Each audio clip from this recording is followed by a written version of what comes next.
I was then placed in a different convent with 2 other girls in a small village by the name of Ussel.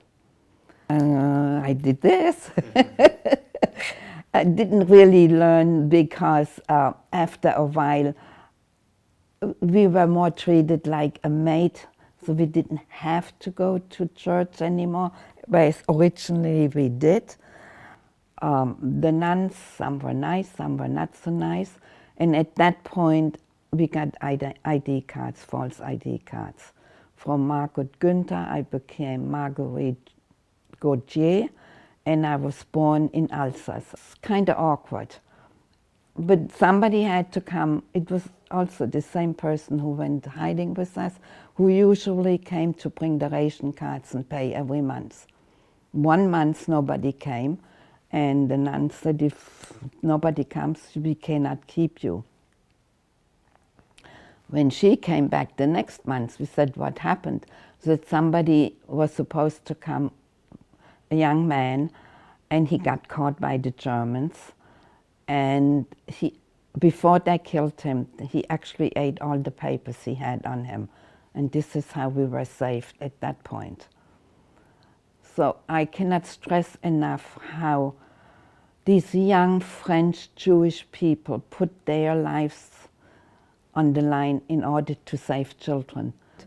And then I was placed with a family, a non-Jewish family.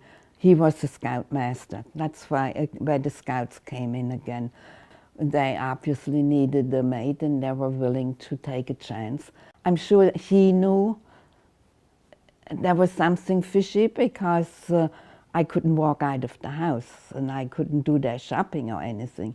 I was their maid. And they had 6 children. When I got there, I was treated like a maid. The oldest boy was 10, who was terrible.